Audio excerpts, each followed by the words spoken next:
Hey, what's up? Quattro here for the Ultimate Blooper, and today we're going to be taking a look at how to create this Xbox achievement bar. So let's take a look at what we're going to be doing today.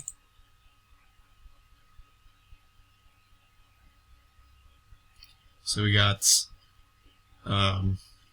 this kind of a animation going on, and then it opens up, the text appears, and you got your custom achievement text. Now, I know that the green bar here, it doesn't rotate in the actual achievement bar, but I just like the way it looks, so that's what I'm going to be doing today. But in case you don't want it, it's just like you just gotta skip a couple of steps, so it's easy enough. Anyway, so let's get started. Now, to make this as close as possible to the original, I've actually downloaded a little reference image for myself, which looks like this. Avoided human contact since 2005, so that's pretty legit. Yeah, I'm gonna be using this as a reference, and then I'm just gonna make our own. And you can make it a pretty high resolution. This is like a 720p comp, something like that.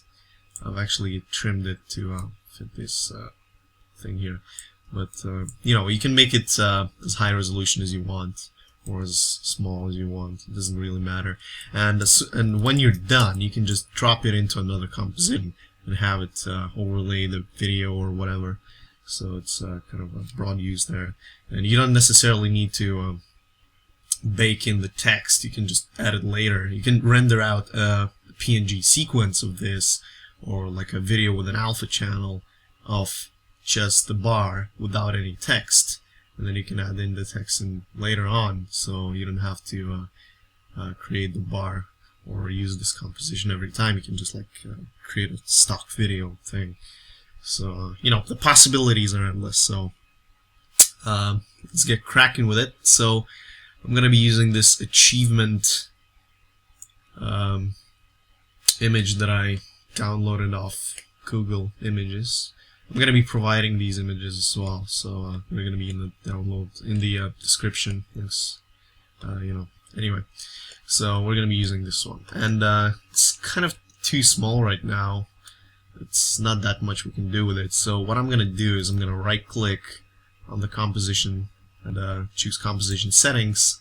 I'm going to lock the aspect ratio, and I'm going to create something bigger, like say 1280 by 522. So that's a bigger one, and I'm gonna right click on the image and I'm gonna say transform and fit to comp to make it bigger. There you go. Also gonna use full resolution for this one. So there you go.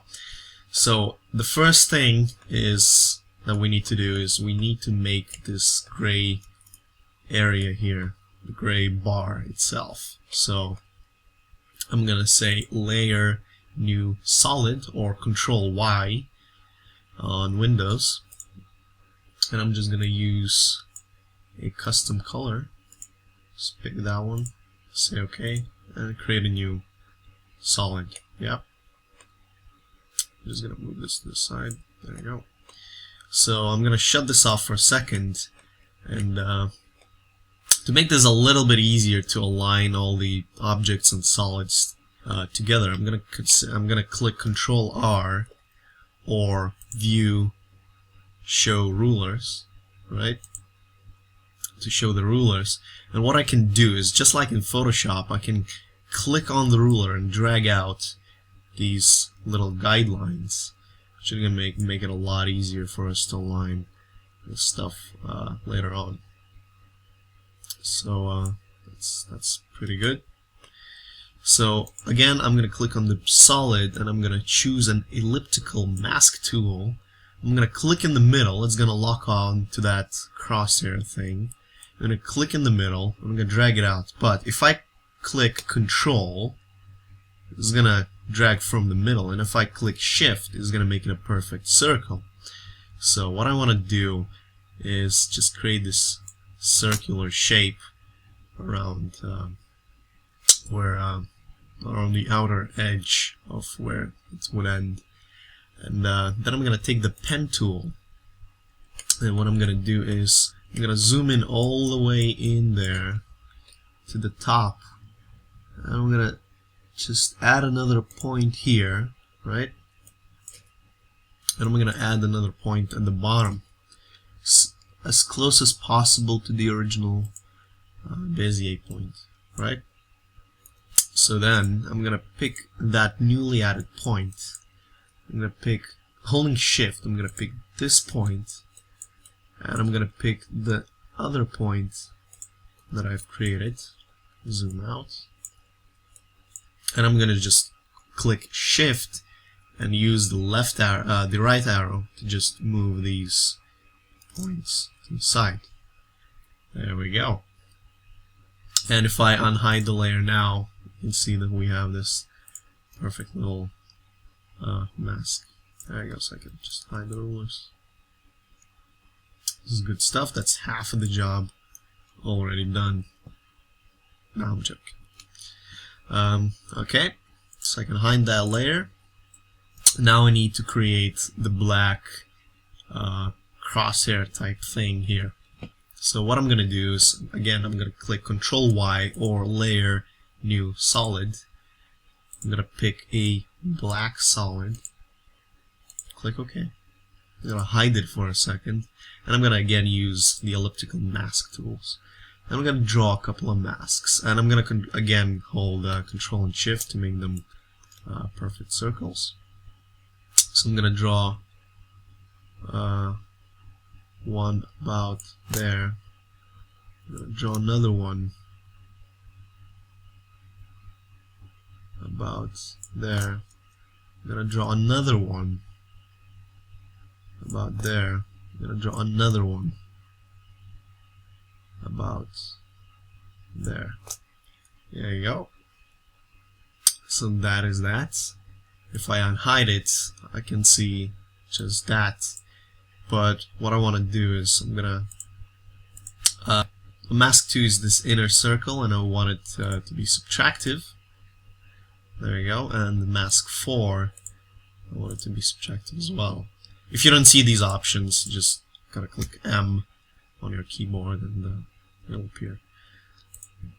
So you see this crosshair kind of finished, but we need some more stuff. So I'm going to choose a rectangle tool, and I'm going to drag in the middle. I'm going to hold Control to get this perfect rectangle. Alright, so that is going to be additive because I want it to be like that. I'm going to duplicate this mask by clicking Control D, duplicate, and I'm gonna double click on that mask, and I'm gonna rotate it 90 degrees. Holding Shift makes it easier to rotate it. There you go. Click Enter to confirm. And mask 4, I want to now move to the bottom so it subtracts all that inner stuff. So by the time you're done with that, you should have this nice little crosshair thing, which is going to house our little glow. So that is that. Now I'm going to create a new solid. I'm going to sample this brighter gray color, say that one. I'm going to hide it for a second. Again, I'm going to use an elliptical tool. I'm just going to make a little background. So I want my mask to end right about with the black stuff there. There you go, and I want to move it below the crosshair. And it's a good idea to start naming your stuff. If you click Enter, you can name it. So I'm just gonna name it crosshair. This one CRDG. And this one, master bar. There we go.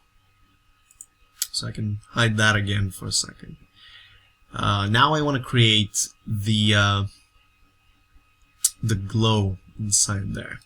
So what I'm gonna do is I'm gonna create a new solid. I'm gonna choose a nice green color. Click OK. So that is that. And actually, what I'm gonna do is I'm gonna go back to solid settings here. I'm gonna make it about 200 by 200. Would that work? It's a little too big still. Go back to solid settings. Let's try 150 over 150. How does that work? That's reasonably close enough. Click OK. And I can position it in the middle because that anchor point here is going to lock like a fly to a turd to that little crosshair that we drew earlier with the ruler. So that is really useful there. So again, I'm going to just hide it for a second. And what I'm going to do is I'm going to create an elliptical mask, actually a couple of them, to create that green round thing.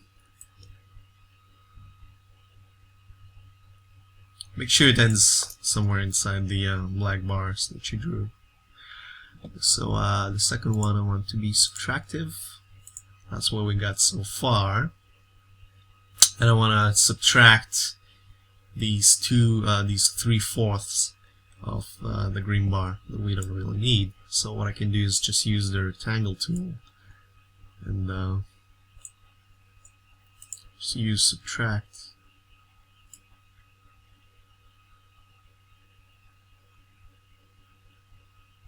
Kill them off. There we go. Easy enough. And I'm going to rename it something to like glow and move it below the crosshair. There we go. So that is that. And if you want to change the color, there are two ways of changing it. You can either go to layer solid settings and change the color to whatever you want, like that. Or if you want to animate the color or I don't know, do something else with it, you can always go to Effect, Generate, Fill, and that will allow you to set the color, animate it, and do all sorts of crazy stuff with it. So I'm just gonna leave it at orange. That's good enough for me for now. Another thing that I want to do is I want to create a little black circle inside here, and that circle is going to help me later on, and I'm going to show you why. So just going to quickly create a black solid. Click OK. Oh yeah, solid is actually it's still that size. Well, actually, I can use that. It's pretty good. So again, I just want to create a circle. Again, click holding Shift and Control. And, it's pretty good. I'm gonna use it as icon matte. Just gonna rename it to that. And I want it to be above the crosshair. And for now, it's gonna be invisible. Alright, so that is that. It's all good so far. There you go.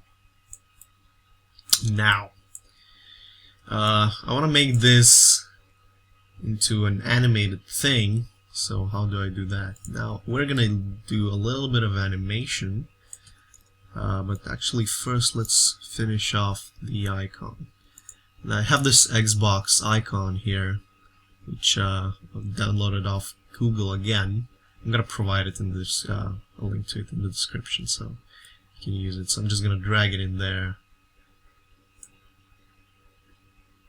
I'm just gonna move it in the middle. And scale it down a notch.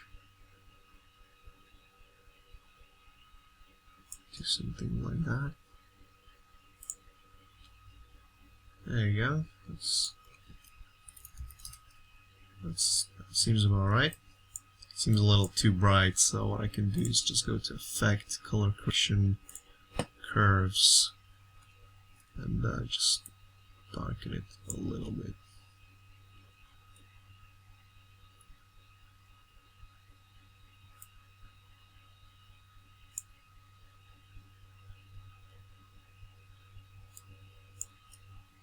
It's good enough. And by the way, to full screen whatever you have your mouse on, you just click the tilde key, which is right under the escape key on your keyboard. That's on Windows. I don't know if that's any different on Mac. So that is that. Alright, so I'm just gonna call it a logo. There we go. Right. So I want to animate this little booger now. So what I'm gonna do is I'm gonna create a duplicate of this master bar, right? Or actually, there's an easier way. I don't need a duplicate. Just figure that another way. The older way I used to do is like with a mat, but you don't really need a mat for this one. So I'm just gonna go to a mask path. So we have this mask path here, and what I can do is I can create an animation based on what I have here. So I'm gonna click on the stopwatch here to create a keyframe, right? And I'm gonna move a couple of frames back. I'm gonna select these 4 points in my mask. I'm just gonna use Shift and arrow keys to move them back to the original position. I'm just gonna use arrow keys to move them somewhat to where they were originally. That seems about right. And I can always turn off the achievement bar there. There you go. So now it pops into animation. Easy enough. I'm gonna give it a couple of seconds. I'm gonna create a new keyframe. I'm just gonna copy the previous one, which is the closing one. I'm just gonna move a couple of frames, paste it. So that is our animation.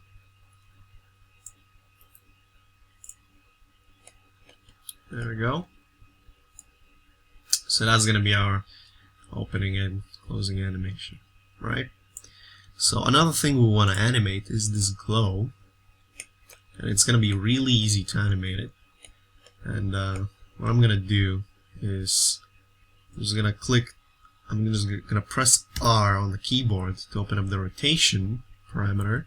I'm going to go to the first frame. I'm going to click the stopwatch. I'm going to go to the last frame, and I'm going to say that during the period of these roughly 4 seconds, I want it to rotate about say 21 times.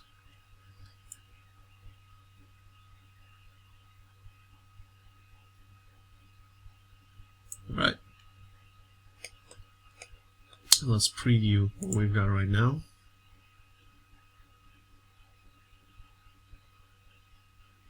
I think it's too fast. Let's make it 15 times. And of course we need to add motion blur to it.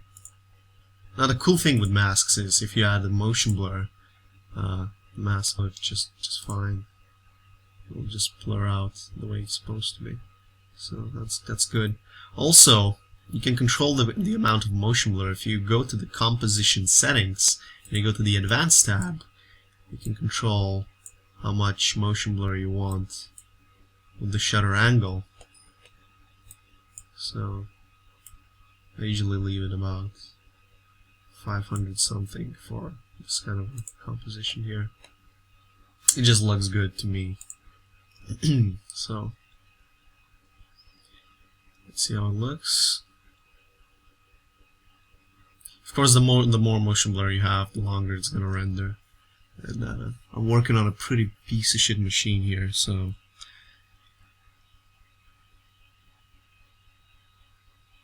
plus I'm recording video.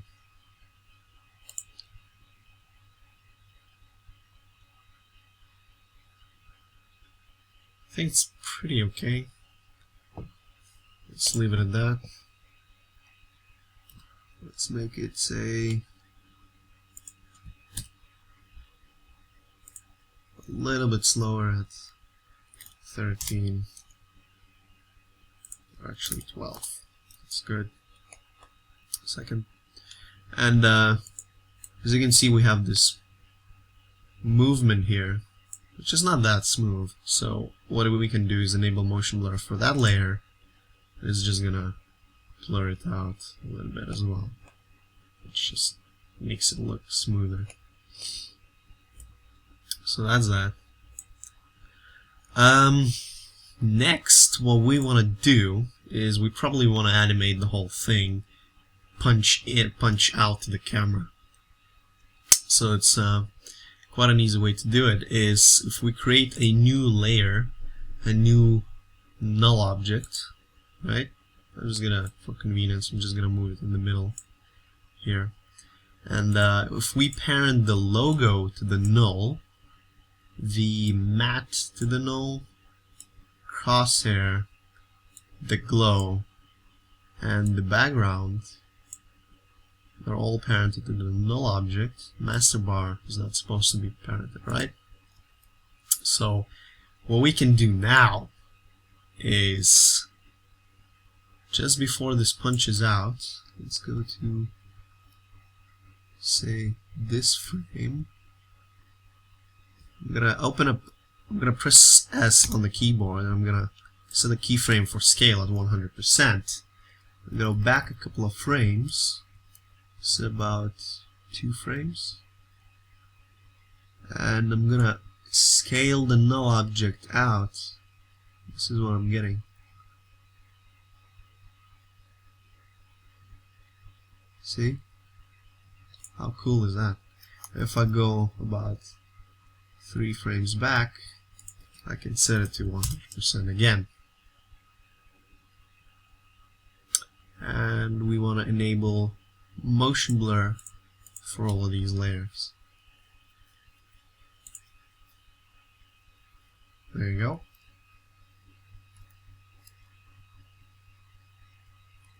So that's what it looks like.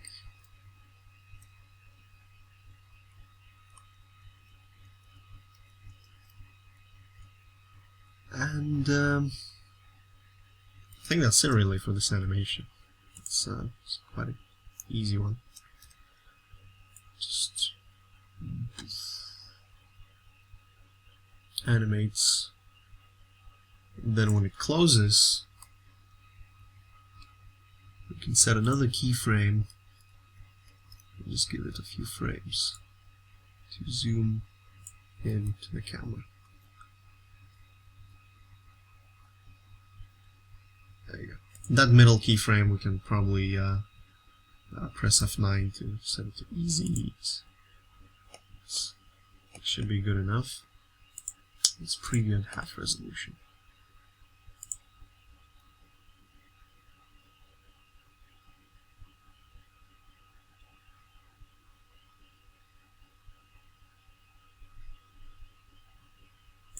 It's good enough. Right, so the next step is probably creating the text that animates in as well. So I'm just going to grab the text tool. I'm going to say achievement unlocked.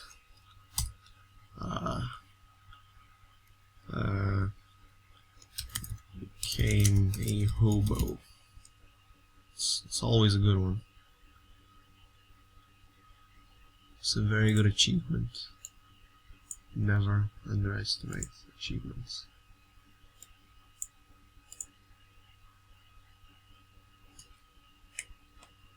Right? So I'm just going to make it a little bit bigger. It's probably a little too big. Maybe more like that.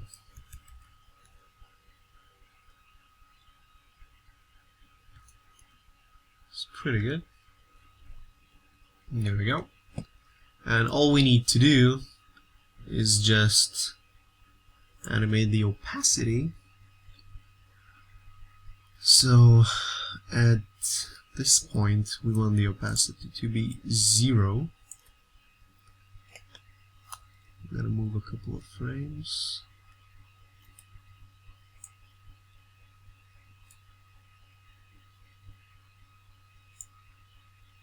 You can probably move both keyframes by 1. That's good. So then we move just before closing. We want the opacity here to be 0. And here 100%. There we go. That is all cookies and cream.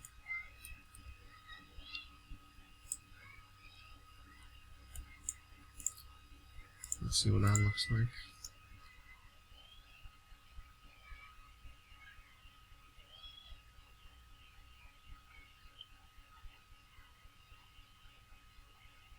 Of course you can make it slower or faster, it's up to you, really. Obviously my composition was at 25 frames per second, so it would look a little bit slower.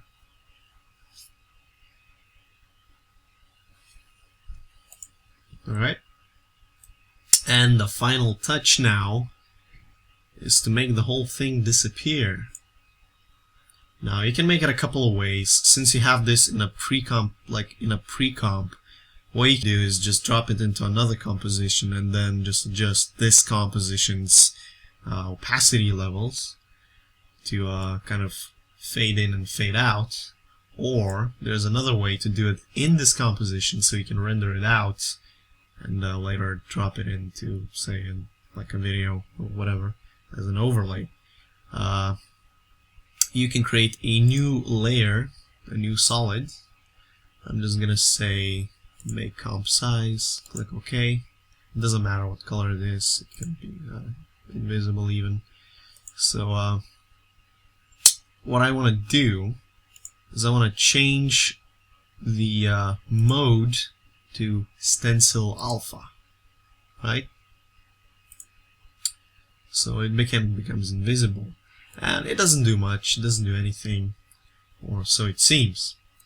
But let's move to the frame where I want this to be completely invisible, or actually better yet, let's move to the frame where I want this to fade in completely. Say this is going to be 100% opacity. It's just going to fade into this, right? So I'm just going to click T for opacity, set a keyframe. I'm going to move back a couple of frames, say to frame this. I'm going to set the opacity to 0.01. Now the problem is, if I set it to 0, it's going to appear again. So a workaround is to just choose 0.01, something really low.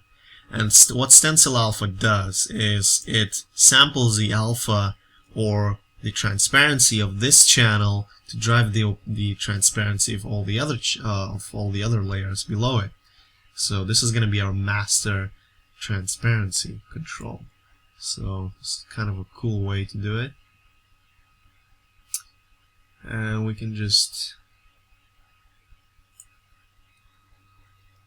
work around like that. So again, opacity at this point is going to be 0.01, and I want it to start fading out somewhere around here. So it's still going to be 100% here. So there you go. And we're just going to adjust the in and out frames for this composition, trim the composition, and that is your master comp. So let's preview what we've got.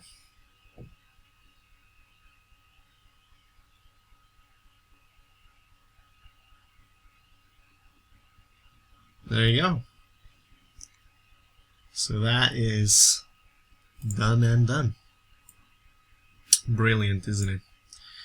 So there you go. So that is finished now. Congratulations for sitting through a half-an-hour tutorial on how to draw this little bar. Useless. Right, so I told you that we created this little icon matte for a reason.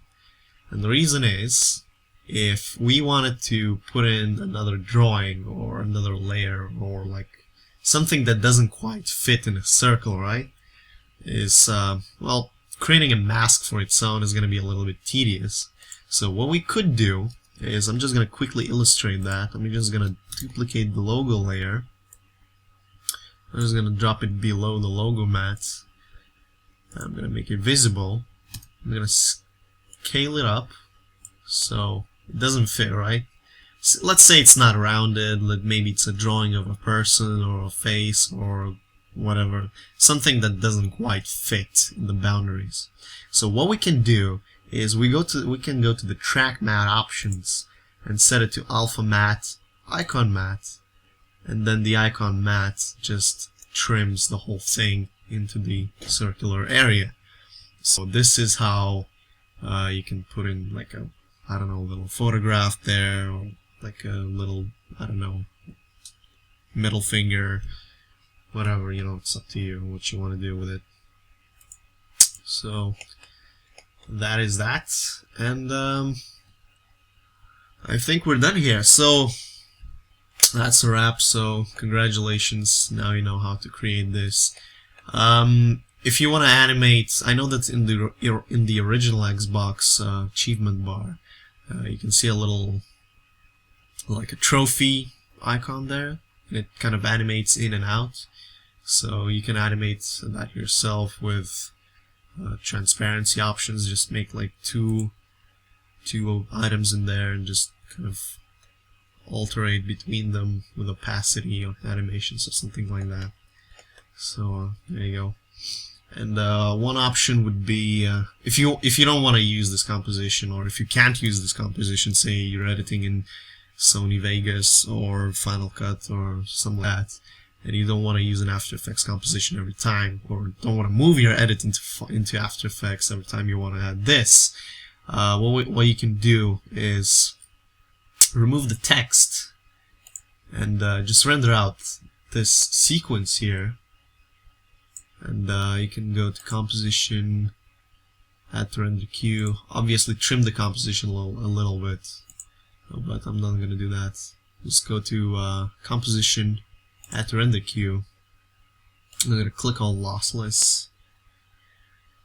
And it's going to take a little while to figure out what codecs I have on my PC.